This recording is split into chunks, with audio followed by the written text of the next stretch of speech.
Nakatitig ka sa isang bakanting upuan tuwing linggo ng umaga. Yung upuan kung saan dati nakaupo ang anak mo sa tabi mo sa simbahan at parang hinigpitan ang dibdib mo kasi naalala mo nung maliit pa siya, nung sabay kayong kumakanta ng mga himno, nung nagtatanong siya tungkol kay Diyos na puno ng kuryosidad ang mga mata. Pero ngayon, nagbago na ang lahat.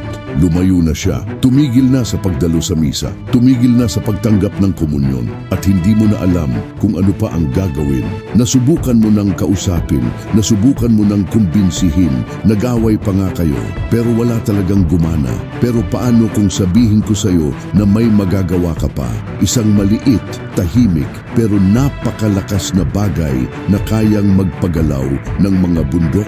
Manatili ka sa akin hanggang sa dulo ng video na ito kasi sa susunod na mga minuto, ipapakita ko sa iyo ang isang 7 araw na landas na kayang baguhin ng lubos ang sitwasyong ito. At hindi ito salamangka, hindi ito magic formula. Ito ay mas malalim pa. Ito ay pananampalataya na isinasagawa. Bago ako magpatuloy, kailangan kong ikwento sa iyo ang isang totoong kwento. Ang kwento ni Maria, isang nanay na lumapit sa akin ilang taon na ang nakalipas, lubos na nawasak. Ang anak niya, si Pedro, 23 taon, ay nagdeklara na hindi na siya naniniwala kay Diyos. Hindi lang siya tumigil sa pagpunta sa simbahan, kundi kinutiya pa ang pananampalataya ng sariling ina. Umiiyak si Maria araw-araw. Pakiramdam niya ay siya ang mali. Nagtatanong kung saan siya nagkamali sa pagpapalaki at sobrang sakit na halos hindi na siya makapagdasal. Pero biglang may nagbago. Natuklasan niya ang isang bagay na palaging itinuro ni Padre Pio, pero iilan lang ang tunay na gumagawa. At sa loob lang ng 7 araw, nagsimula siyang makakita ng mga unang palatandaan. Maliit, banayad, pero totoo. At sa loob ng 3 buwan, bumalik si Pedro sa simbahan. Hindi dahil pinilit siya ng nanay niya, kundi dahil may nagbago sa loob niya. At lahat yon nagsimula sa 7 araw na yon. Alam mo ba kung ano ang pinakamalaking pagkakamali ng mga magulang kapag lumalayo ang anak sa pananampalataya? Sinusubukan nilang ibalik ang anak gamit ang puwersa, argumento, pagpaparamdam ng guilt o kaya'y pananakot. Pero lalo lang itong nagtutulak palayo sa anak. Kasi ang tunay na pagbabagong loob, ang tunay na pagbabago, hindi nangyayari dahil sa lakas ng tao. Nangyayari ito dahil sa grasya. At ang grasya ay gumagalaw sa tahimik na panalangin, sa patuloy na pamamagitan, sa buong-buong pagsuko. Alam na alam ito ni Padre Pio. Gumugol siya ng oras-oras sa panalangin para sa mga anak espiritual na lumalayo at nakita niya ang mga milagro. Hindi agad-agad, pero nangyari. Kaya simulan na natin. Gagabayan kita sa isang 7 araw na landas. 7 araw kung saan gagawa ka ng isang bagay na tiyak, sinadya at makapangyarihan. At gusto ko sanang magtiwala ka sa proseso kahit mahirap. Kahit hindi mo agad makita ang resulta. Kasi ang gagawin mo ay hindi para makita mo. Ito ay para kumilos ang Diyos. At ang Diyos ay kumikilos sa kanyang oras, sa kanyang paraan. Pero lagi siyang kumikilos kapag ang puso ng isang nanay o tatay ay namamagitan ng may tunay na pananampalataya. Unang araw, ang araw ng katahimikan. Sa unang araw, wala kang sasabihin tungkol sa simbahan sa anak mo. Wala tungkol kay Diyos, sa misa, sa mga sakramento. Wala. Titingnan mo lang siya ng may pagmamahal. Yung pagmamahal na taging nanay o tatay lang ang may kakayahang ibigay.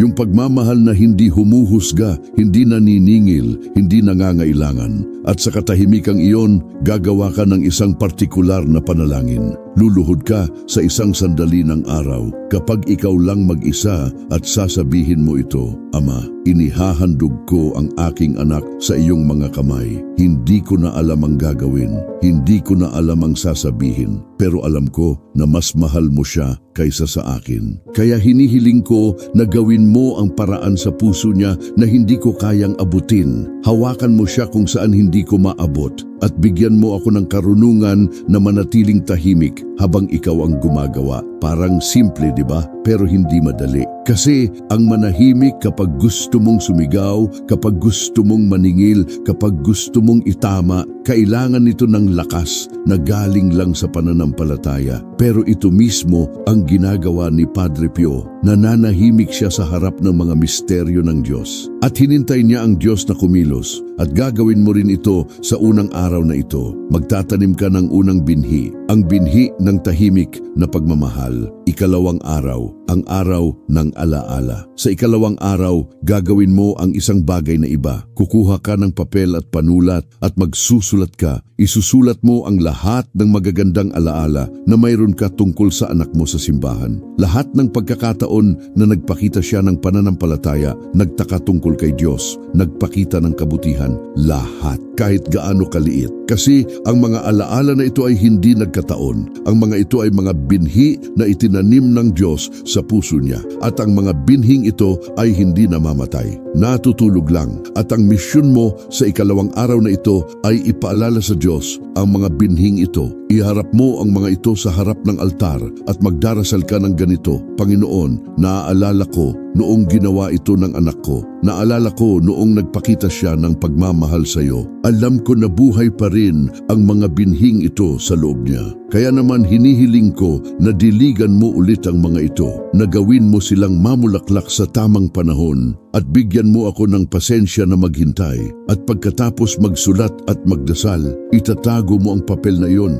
Hindi mo ipapakita sa kahit sino. Ito ay isang sikreto sa pagitan mo at ng Diyos. Isang tahimik na kasunduan ng pananampalataya. Kasi ang ginagawa mo ng palihim, gagantimpalaan ng Diyos ng hayagan. At darating ang gantimpalang yon, maaring araw, linggo, buwan ang lumipas, pero darating kasi tapat ang Diyos. Ikatlong araw, ang araw ng pag-aayuno. Sa ikatlong araw, mag-aayuno ka ng kaunti. Hindi kailangang malaking ayuno, mabigat. Pwede kang magpaliban ng isang pagkain o kaya'y isuko ang isang bagay na talagang gusto mo. Ang mahalaga ay hindi ang laki ng sakripisyo. Ang mahalaga ay ang intensyon. Iaalay mo ang ayunong ito para sa pagbabagong loob ng anak mo. At ipapakita mo ang iyong ayuno sa sakripisyo ni Kristo sa krus. Kasi ang ayuno ay may kapangyarihang iilan lang ang nakakaunawa. Hindi ito disiplina lang. Ito ay isang paraan ng pagsasabi sa Diyos.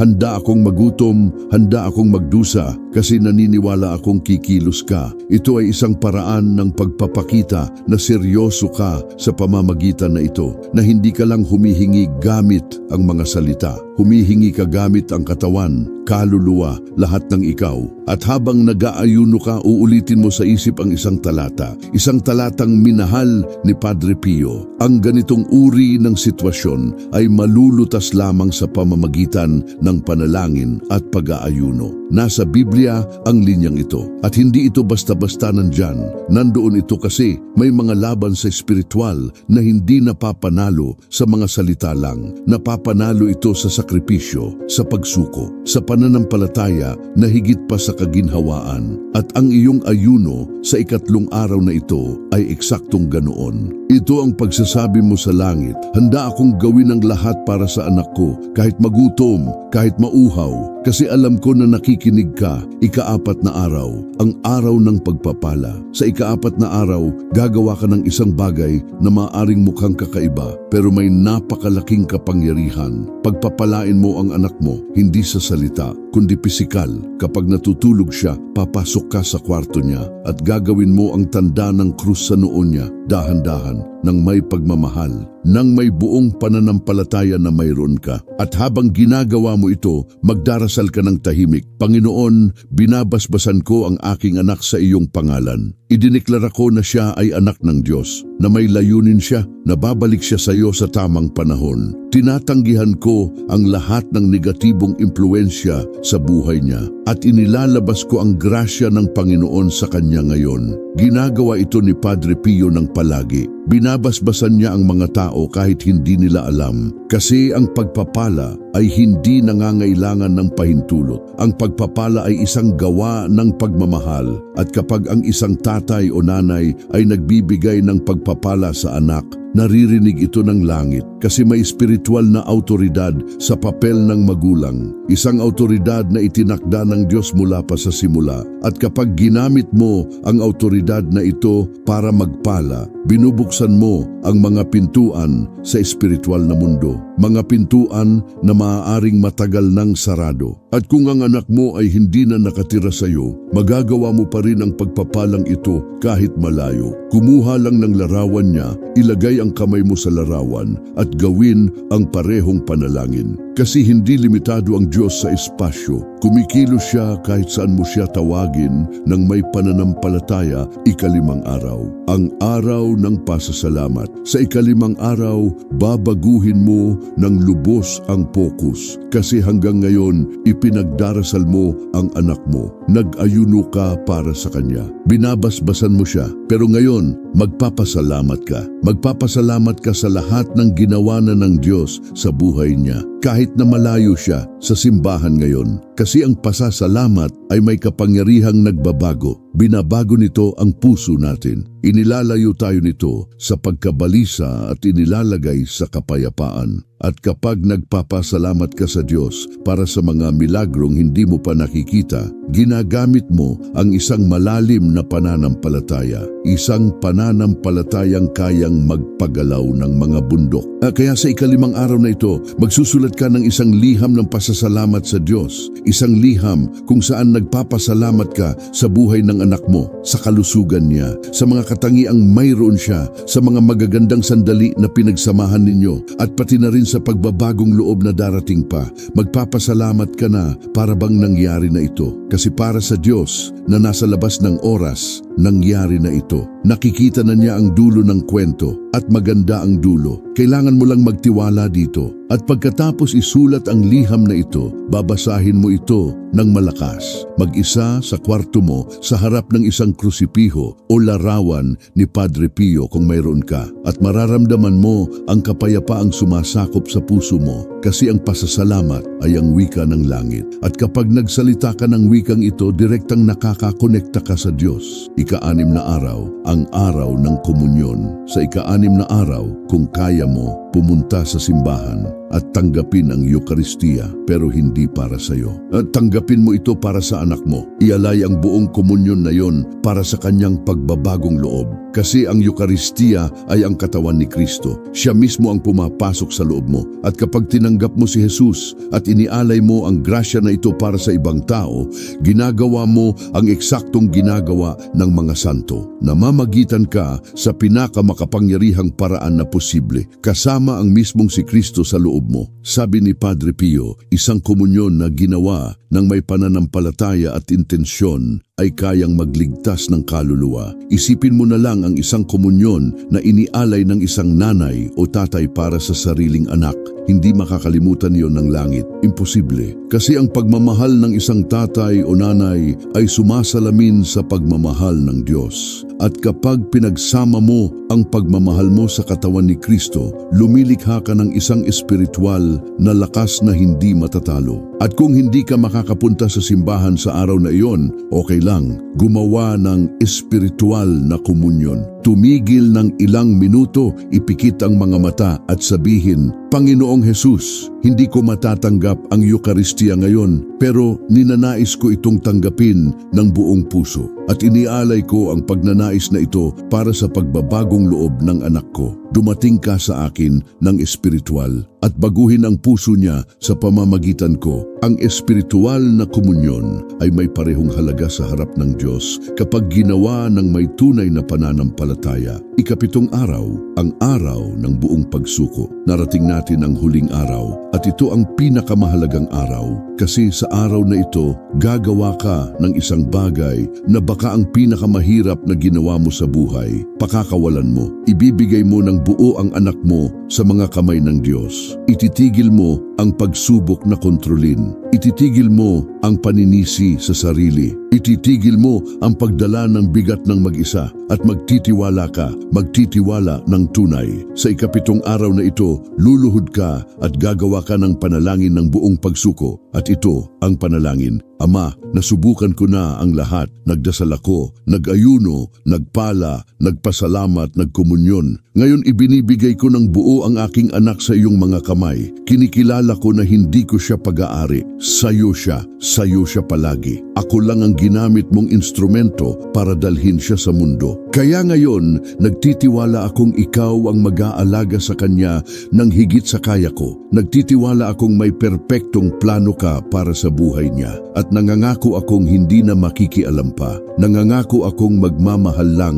magdarasal lang at hahayaan ng Diyos na kumilos. At pagkatapos mong tapusin ang panalangin na ito, may mararamdaman ka. Mararamdaman mo ang isang bigat na umaalis sa balikat mo. Mararamdaman mo ang kapayapaang hindi mo naramdaman ng matagal. Kasi sa wakas, naintindihan mo ang isang bagay na mahalaga. Hindi ikaw ang tagapagligtas ng anak mo. Ang Diyos ang tagapagligtas. At hindi kailangan ng Diyos ang pagkabalisa mo. Kailangan niya ang pananampalataya mo. Ngayon, alam ko kung ano ang iniisip mo.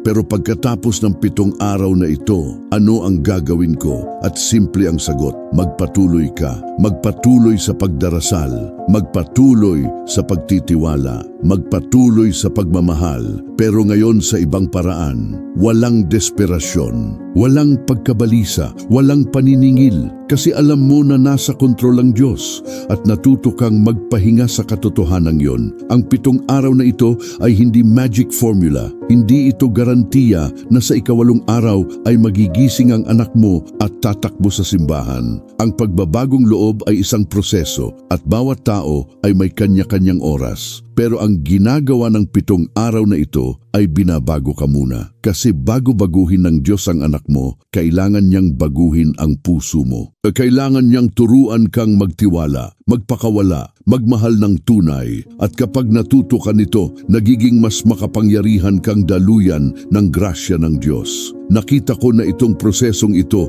ng maraming beses. Nakita ko na ang mga nanay na nawasak ay nakahanap ng kapayapaan. Nakita ko na ang mga tatay na hindi makatulog sa gabi ay nagsimulang magpahinga. At oo, nakita ko na rin ang mga anak na bumalik. Hindi lahat ng sabay-sabay, hindi lahat sa parehong paraan, pero bumalik. Kasi hindi nakakalimutan ng langit ang mga anak na inihaharap ng mga magulang sa panalangin. Hayaan mong ikwento ko sa iyo ang isa pang kwento, ang kwento ni Juan. Si Juan ay may 2 anak. At parehong lumayo ang 2 sa simbahan ng sabay. Nawasak siya.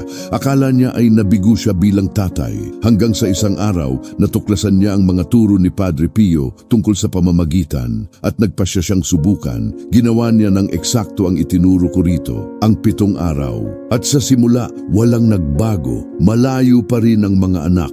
Pero nagpatuloy si Juan sa pagdarasal, araw-araw, walang palya at pagkatapos ng 1 taon, bumalik ang panganay. Dumating sa simbahan 1 linggo, umupo sa tabi ng tatay at walang sinabi. Nandoon lang at hindi rin nagtanong ang tatay, nagpasalamat lang siya ng tahimik at 3 buwan pagkatapos, bumalik din ang bunsong anak. Ngayon, pareho silang katekista at ikinukwento ni Juan ang kwentong ito sa lahat. Kasi gusto niyang malaman ng mga tao, sulit ang magtiwala. Pero kailangan kong maging tapat sa iyo. Hindi palaging nagtatapos ang kwento sa paraang gusto natin. Minsan, matagal bago bumalik ang anak. Minsan, bumabalik siya sa ibang paraan kaysa sa inaasahan natin. At sa mga bihirang kaso, baka hindi siya bumalik sa paraang hinintay natin. Pero kahit ganoon, hindi nasasayang ang panalangin. Hindi kailanman nasasayang kasi binabago ng panalangin ang nagdarasal at pinoprotektahan ng panalangin ang ipinagdarasal.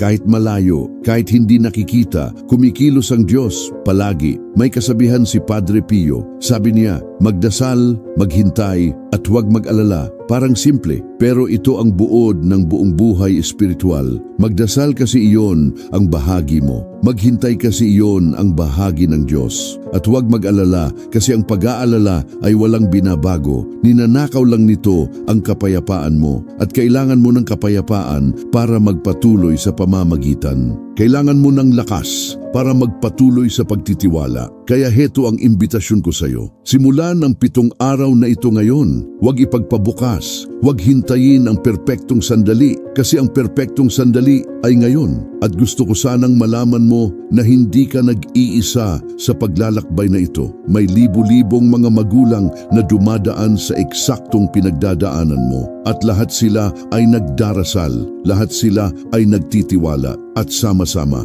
bumubuo kayo ng isang makapangyarihang hukbo espiritual. Isang hukbong gumagalaw sa langit sa ngayon mismo. At kung nanonood ka ng video na ito, hindi ito nagkataon. Dinala ka ng Diyos dito kasi gusto niyang bigyan ka ng pag-asa. Gusto niyang ipakita sa iyo ang isang landas. At gusto niyang malaman mo na hindi pa tapos. Hindi kailanman tapos hanggat may buhay, hanggat may pananampalataya, hanggat may panalangin. Ngayon, gusto kong gawin natin ito ng sama-sama. Gusto kong huminto ka sandali, huminto at isipin ang mukha ng anak mo. Isipin ang mga mata niya, ang ngiti niya, ang lahat ng siya. At ngayon kahit na malayo siya, kahit na nasaktan ka niya, kahit na nag-away kayo, gusto kong sabihin mo ng malakas, mahal kita at nagtitiwala akong aalagaan ka ng Diyos. Sabihin mo ito at maramdaman mo kung ano ang mangyayari sa puso mo. Ang pagmamahal na nararamdaman mo ngayon, ang walang kondisyong hindi natitinag, hindi sumusukong pagmamahal,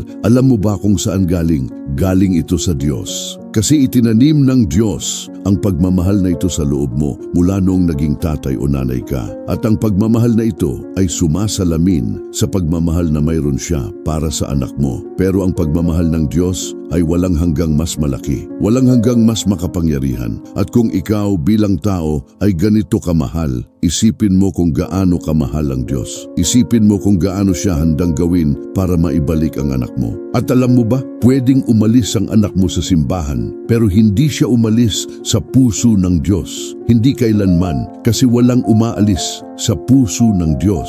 Pwede tayong lumayo, magpanggap na hindi natin kailangan o tanggihan pa nga. Pero nandoon pa rin ang Diyos, naghihintay, tumatawag, gumagawa ng tahimik at ginagamit kanya ang panalangin mo bilang instrumento ng gawaing iyon. Ikaw ang mga kamay ng Diyos na umaabot sa anak mo. Ikaw ang boses ng Diyos na bumubulong sa espiritual na tenga niya. At ikaw ang puso ng Diyos na tumitibok ng malakas, hindi tumitigil hanggang sa bumalik siya. Gusto kong bigyan ka ng garantiya. Gusto kong sabihin sa'yo kung kailan eksaktong mangyayari, pero hindi ko kaya. Kasi kay Diyos iyon, ang kaya kong sabihin sa'yo ay ito, huwag kang sumuko. Huwag kailanman sumuko. Kasi sabi ni Padre Pio, ang huling buntong hininga ng panalangin ng isang nanay ay kayang magligtas ng anak.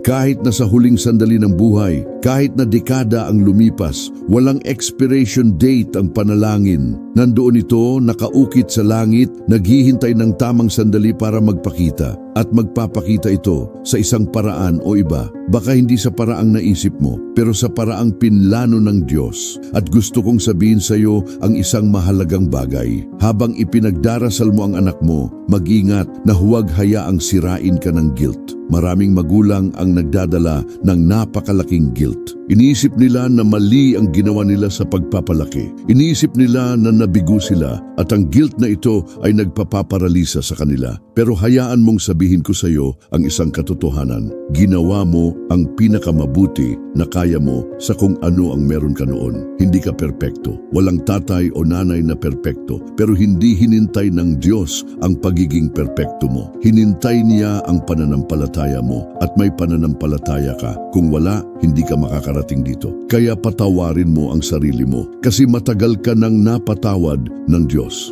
Ngayon, pag-usapan natin ang isang bagay na ayaw pag-usapan ng mga tao. Pero totoo, minsan, ang paglayo ng anak mo ay walang kinalaman sa iyo. May kinalaman ito sa espiritual na paglalakbay niya, sa mga pagdududa niya, sa mga sugat na daladala niya. At oo, may kinalaman ito sa mga negatibong impluensyang nakapaligid sa kanya. Puno ang mundo ngayon ng mga boses na sumusubok na ilayo ang mga tao sa Diyos. Mga boses na nangangako ng kaligayahan nang walang pananampalataya. kasiyahan ng walang layunin, kalayaan ng walang katotohanan. At ang mga boses na ito ay nakakakumbinsi, lalo na sa mga kabataan. Pero alam mo ba na may mas malakas pa kaysa sa lahat ng mga boses na ito? Ang panalangin ng isang nanay, ang panalangin ng isang tatay.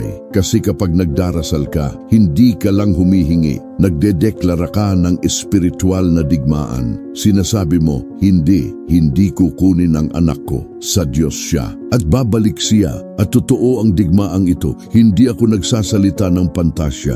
Nagsasalita ako ng isang laban na hindi nakikita na nangyayari araw-araw para sa kaluluwa ng bawat tao. At ikaw, sa pamamagitan ng panalangin mo, ay nasa panig ng panalo. Kasi nanalo na si Kristo.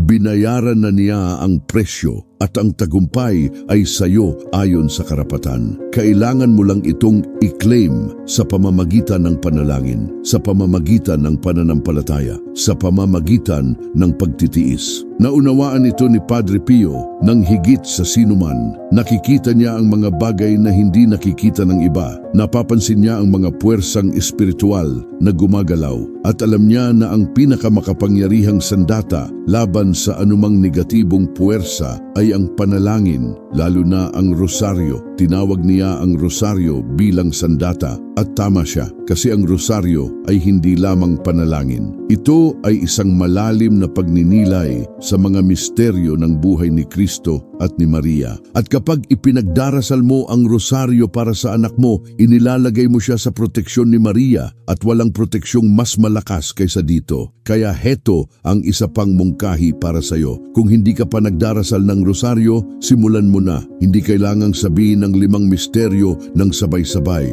Pwede kang magdasal ng 1 dekada lang bawat araw, pero magdasal ka at ialay mo ito para sa anak mo at tingnan mo kung ano ang mangyayari kasi si Maria ay isang ina at nauunawaan niya ang sakit ng isang ina ng higit sa anumang nilalang. Nakita niya ang sariling anak na tinanggihan, nakita niya ang pagdurusa nito at wala siyang magawa kundi ang maging naroon, nagdarasal, nagtitiwala sa plano ng Diyos. At kung nagtitiwala siya, kaya mo rin. Alam mo, may sinasabi si Padre Pio na sa tingin ko ay maganda. Sabi niya, ang panalangin ay ang pinakamahusay na sandata na mayroon tayo. Ito ang susi na nagbubukas sa puso ng Diyos. At ang puso ng Diyos ay laging handang magbukas, laging handang magbigay ng grasya, laging handang kumilos, pero hinintay niya na humingi ka kasi nire-respeto niya ang iyong malayang kalooban. Hindi niya sasakupin ang buhay mo nang walang pahintulot.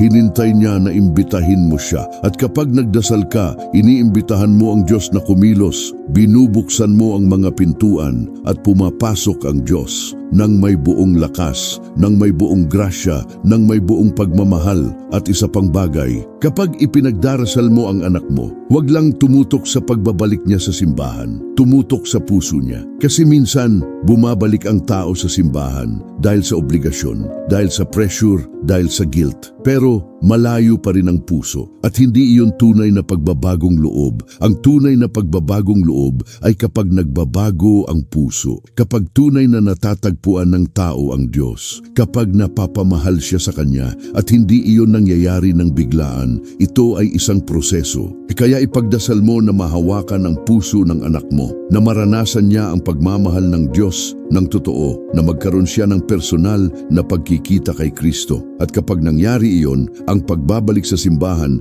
ay magiging natural, magiging totoo, magiging permanente. Gusto kong ibahagi sa iyo ang ilang palatandaan na pwede mong simulan na obserbahan habang at pagkatapos ng 7 araw na ito. Mga palatandaan na kumikilos ang Diyos. Hindi palagi itong mga halatang palatandaan. Minsan ay maliit, banayad, pero nandoon. Halimbawa, ang anak mo ay maaaring maging mas kalmado, hindi gaanong agresibo. Maaaring magsimulang magtanong tungkol sa buhay, tungkol sa kahulugan ng mga bagay. Maaaring magsimulang mag-alaala ng mga sandali noong bata pa siya. O kaya'y titingnan ka lang niya ng iba, isang tingin na mas malambot, mas bukas. Ito ang mga palatandaan na may nagbabago sa loob. At kapag napansin mo ang mga palatandaang ito, huwag mo itong banggitin, huwag mong ituro. Magpasalamat ka lang ng tahimik Kasi kung magsasalita ka, baka matakot siya, baka umatras siya. Hayaan mo ang Diyos na gumawa sa kanyang oras. Isa pang palatandaan ay ikaw mismo ang magbabago. Mapapansin mo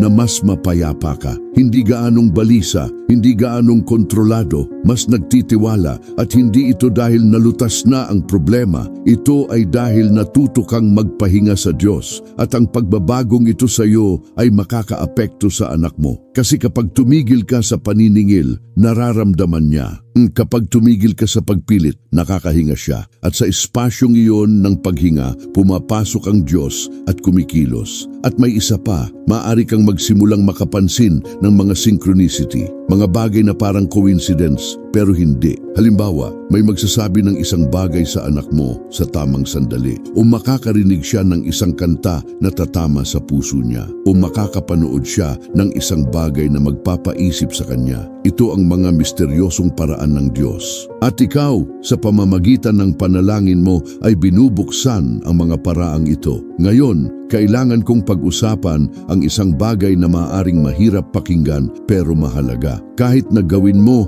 ang lahat ng tama, kahit na magdasal ka araw-araw, maaaring matagal bago bumalik ang anak mo, o maaaring bumalik siya sa paraang hindi mo inaasahan. Baka hindi siya bumalik sa parehong simbahan, baka makatagpo siya ng Diyos sa ibang lugar, sa ibang komunidad, at kailangan mong maging bukas dito. Kasi ang mahalaga ay hindi ang partikular na simbahan. Ito ay ang pagkikita kay Kristo. Ito ay ang kaligtasan ng kaluluwa niya. Kaya huwag maging matigas sa paraan, maging flexible, magtiwala na alam ng Diyos ang ginagawa niya. Ikwento ko sa iyo ang isang huling kwento bago matapos. Isang kwento na naniniwala akong tatama sa puso mo. May isang ginang na nagngangalang Teresa. Ipinagdasal niya ang anak niya sa loob ng 30 taon. 30 taon. Ang anak niya ay nasangkot sa mga seryosong bagay. Iniwan ang lahat. Namuhay ng lubos na salungat sa mga itinuro niyang halaga. At sa loob ng 30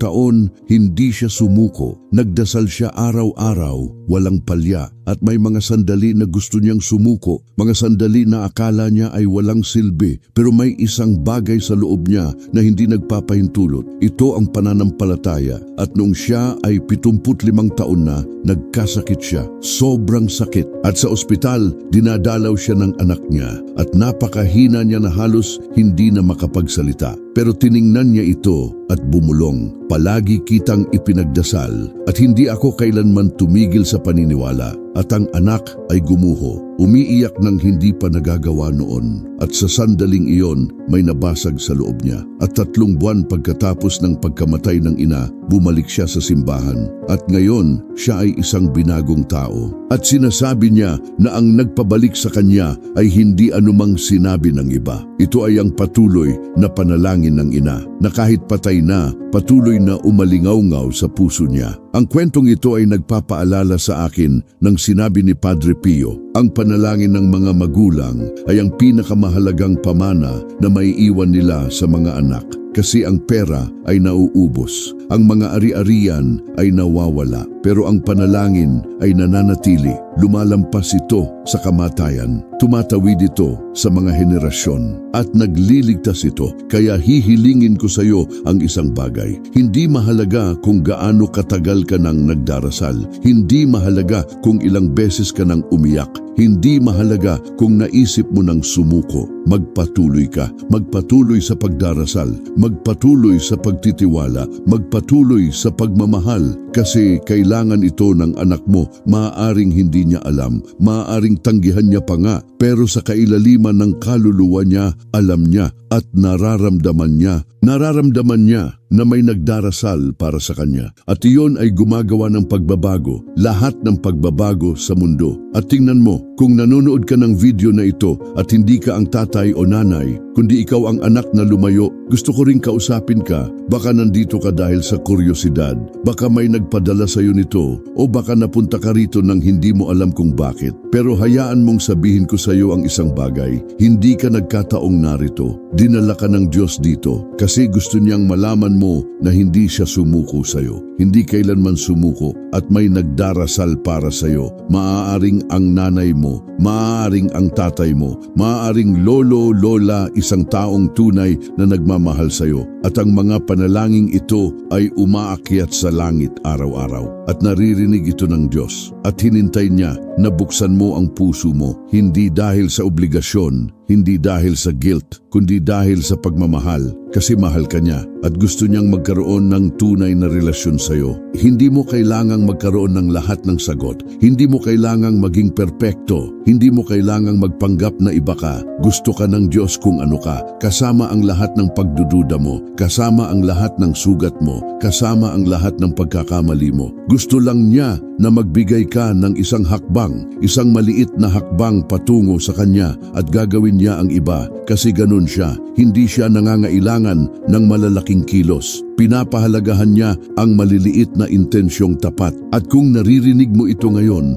at may nararamdaman kang gumagalaw sa loob mo, huwag mo itong baliwalain. Ang Diyos ang nagsasalita. Siya ang tumatawag sa iyo pabalik sa tahanan. Ngayon, bumabalik sa iyo na nagdarasal para sa anak mo. Gusto kong bigyan ka ng ilang praktikal na tip kung paano panatilihing buhay ang pamamagitang ito pagkatapos ng 7 araw. Una, gumawa ng isang sulok ng panalangin sa bahay mo. Pwede itong simpleng lugar. Isang mesita na may kandila, krusipiho, larawan ni Padre Pio o ng Birheng Maria at araw-araw maglaan ng ilang minuto doon. Pwede sa umaga, pwede sa gabi, pero maging pare-pareho. Kasi ang patuloy na panalangin ay mas makapangyarihan kaysa sa mahaba at paminsan-minsang panalangin. Pangalawa, isulat ang mga panalangin mo. Pwede sa isang diary, pwede sa mga tala, pero isulat mo kasi kapag nagsulat ka, ginagawa mong pisikal ang pananampalataya mo. At pagkatapos ng mga buwan o taon, kapag bumalik ka at binasa mo, magugulat ka sa dami ng mga panalangin natupad at lalo pang lalakas ang pananampalataya mo. Pangatlo, maghanap ng ibang mga tao na dumadaan sa parehong sitwasyon. Pwede itong grupo ng panalangin, pwede itong online na komunidad, pero huwag kang mag-isa. Kasi kapag ibinahagi mo ang laban mo sa iba, mapapansin mo na hindi ka nag-iisa. At pwede kayong magdasal para sa isa't isa. At lumilikha ito ng isang makapangyarihang network ng pamamagitan. Pang-apat, alagaan ang sarili mo. Kasi hindi mo maaalagaan ang iba sa espiritual kung ikaw mismo ay wasak. Kaya maglaan ng oras para palakasin ang sarili. Magbasa ng mga espiritual na libro, dumalo sa misa, magkumpisal kapag kailangan, tanggapin ang mga sakramento kasi ikaw ay isang daluyan ng grasya ng Diyos. At ang isang baradong daluyan ay hindi gumagana, kailangang malinis, bukas, libre. At panglima, ipagdiwang ang maliliit na tagumpay kasi minsan masyado tayong nakatuon sa pangwakas na layunin na nakakalimutan natin ang magpasalamat sa maliliit na progreso. Tumawag sa iyo ang anak mo, magpasalamat. Nagpakabait siya sa iyo, magpasalamat. Nagtanong siya tungkol sa buhay mo, magpasalamat. Kasi ang mga maliliit na kilos na ito ay mga binhi ng pagbabago at nararapat itong kilalanin. Alam mo, isa sa pinakamagandang bagay tungkol kay Padre Pio ay hindi siya sumuko sa sinuman. Hindi mahalaga kung gaano kalayo ang isang tao. Hindi mahalaga kung gaano siya kagulo. Palagi siyang naniniwala na posible at nagdasal siya, nagdasal hanggang sa wakas at nakita niya ang mga milagro. Hindi dahil espesyal siya, kundi dahil may pananampalataya siya. Isang pananampalatayang hindi natitinag, isang pananampalatayang hindi nagdududa, isang pananampalatayang nagtitiwala lang. At iyon ang pananampalatayang gusto kong gisingin sa iyo ngayon. Ang pananampalatayang nagsasabi, hindi ko alam kung paano, hindi ko alam kung kailan, pero alam ko nakikilos ang Diyos. At nandito ako nakaluhod hanggang sa mangyari ito. Gusto ko ring ipaalala sa iyo ang isang napakahalagang bagay. Habang ipinagdarasal mo ang anak mo, huwag pabayaan ang iba pang relasyon kasi minsan masyado tayong naa-absorb ng sitwasyon ng isang anak na nakakalimutan natin ang iba pang mga anak, ang asawa, ang mga kaibigan at hindi ito malusog. Gusto ng Diyos na mahalin mo ang lahat, na naroon ka para sa lahat, kaya hanapin ang balanse. Ipagdasal ang anak na malayo, pero ipagdiwang din ang mga malapit. Magpasalamat sa mga relasyong maayos, at huwag hayaang lamunin ng kalungkutan ng isang sitwasyon ang iba pang bahagi ng buhay mo. At heto ang isang katotohanan na makapagpapalaya sa iyo. Hindi ikaw ang responsable sa mga desisyon ng anak mo. Responsable ka sa mga desisyon mo. Ikaw ang pumipili na magdasal. Ikaw ang pumipili na magmahal. Ikaw ang pumipili na magtiwala. Pero siya ang pumipili ng landas niya, at yun ay wala sa kontrol mo. At okay lang iyon, kasi binigyan ng Diyos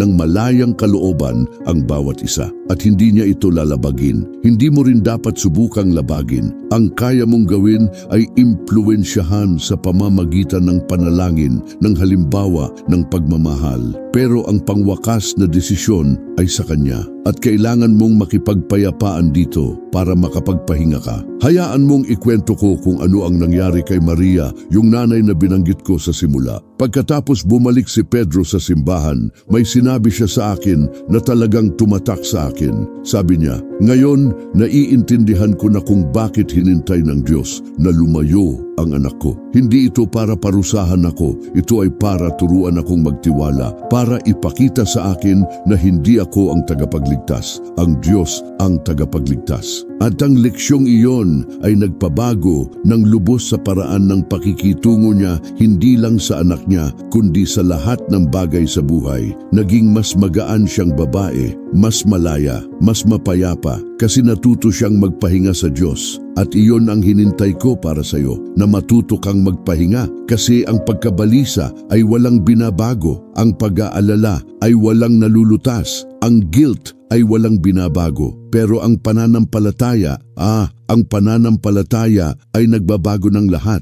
Ang pananampalataya ay nagpapagalaw ng mga bundok. Ang pananampalataya ay nagbubukas ng mga imposibleng landas. Ang pananampalataya ay nagbabalik ng mga nawawalang anak. At may pananampalataya ka, alam ko na meron ka. Kung wala, hindi ka makakarating dito. Kaya gawin natin ito ng sama-sama ngayon. Magdarasal ako para sa iyo at sa anak mo. At gusto ko sanang ipikit mo ang mga mata mo kung kaya mo at tanggapin lang. Hindi mo kailangang magsalita ng kahit ano. Hayaan mo lang ang panalangin ito na pumasok sa puso mo at gawin ang gawain nito. Ama na puno ng pagmamahal, nagpapasalamat ako sa nanay na ito, sa tatay na ito na narito ngayon, na may pusong basag pero puno pa rin ng pag-asa. Hinihiling ko na aliwin mo ang pusong ito, na alisin mo ang lahat ng pagkabalisa, lahat ng guilt, lahat ng takot, at punuin mo ang pusong ito ng pananampalataya, ng kapayapaan, ng katiyakan na ikaw ang may kontrol. Panginoon, inihaharap ko rin sa iyo ang anak ng taong ito, ang anak na malayo, na nawala, na nalilito, at hinihiling ko na hawakan mo siya. Kung saan hindi kami makakaabot, ikaw ang umaabot. Kung saan hindi kami makakapagsalita, ikaw ang nagsasalita. Kung saan hindi kami makakapagbago, ikaw ang nagbabago. Kaya hinihiling ko na kumilos ka, Panginoon, sa tamang panahon, sa tamang paraan, at ibalik mo ang anak na ito. Bumalik sa iyong tahanan, bumalik sa iyong mga bisig. At kapag nangyari iyon, sana ito ay tunay na pagbabagong loob, malalim, permanente. At habang hinintay ito, Panginoon, suportahan mo ang nanay na ito, ang tatay na ito. Bigyan mo ng lakas para magpatuloy sa pagdarasal. Bigyan mo ng pag-asa para magpatuloy sa pagtitiwala. At bigyan mo ng kapayapaan para magpatuloy sa pagpapahinga sa iyo. Hinihiling natin ito sa pangalan ni Jesus at nagtitiwala kaming gagawin mo ito. Amen. Tapos na. Ginawa na ang panalangin at narinig ito. Kasi palaging nakikinig ang Diyos. At ngayon, ang natitira na lang sa atin ay magtiwala at maghintay at magpatuloy sa paggawa ng bahagi natin na magmahal, magdasal at hindi sumuko. Bago matapos, gusto kong imbitahan ka para sa isang bagay. Kung hinintay ka ng video na ito sa anumang paraan, kung nagdala ito ng pag-asa, kung nagbigay ito sa iyo ng landas na susundan, gusto ko sanang gawin mo ang dalawang bagay. Una, mag-subscribe sa channel. Kasi dito, magpapatuloy kami sa pag-usap tungkol kay Padre Pio, tungkol sa pananampalataya, tungkol sa pag-asa, tungkol sa mga milagro, at bahagi ka na ng komunidad na ito ngayon. Isang komunidad ng mga taong naniniwala, nagtitiwala, hindi sumusuko. At pangalawa, mag-iwan ng komento na nagsasabi ng kwento mo.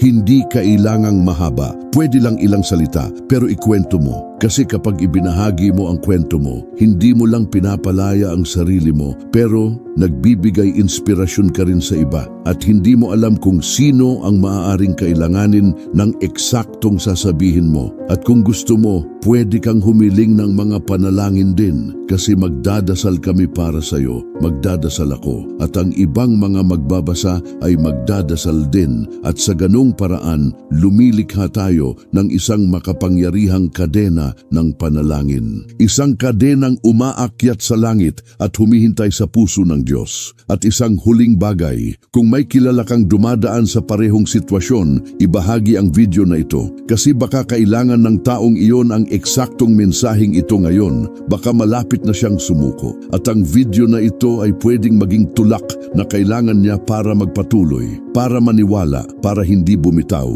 Kaya ibahagi mo at maging instrumento ng Diyos sa buhay ng isang tao. Gusto kong tapusin sa isang huling pangungusap. Isang pangungusap na sumusuma sa lahat ng sinabi ko rito. At ang pangungusap ay ito. Pwede sanang umalis ang anak mo sa simbahan, pero hindi siya umalis sa puso ng Diyos. At hanggat may pananampalataya, hanggat may panalangin, hanggat may pagmamahal, may pag-asa. Palaging may pag-asa. Kaya huwag kang sumuko, huwag kailanman sumuko, kasi gumagawa ang Diyos. Ngayon mismo, sa eksaktong sandaling ito, at ang pinakamabuti ay darating pa. Naway mamagitan si Padre Pio para sa iyo at sa anak mo. Naway takpan kayo ni Maria, ang ina natin, ng kanyang mantel. At naway gumawa ang Diyos, ang amang puno ng pagmamahal, ng mga milagro sa buhay ninyo. Naniniwala ako rito at dapat kang maniwala rin. Kasi sa Diyos, lahat ay posible. Kahit ang pagbabalik ng isang nawawalang anak,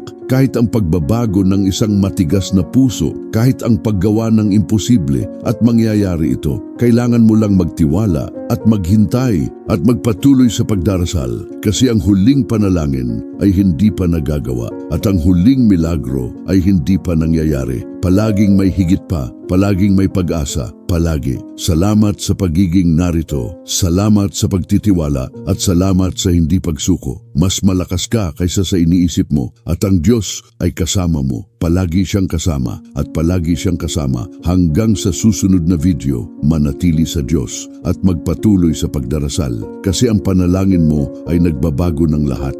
Kahit hindi mo pa nakikita, nagbabago ito at darating ang resulta sa tamang panahon, sa tamang paraan. At maganda ito, pangako ko.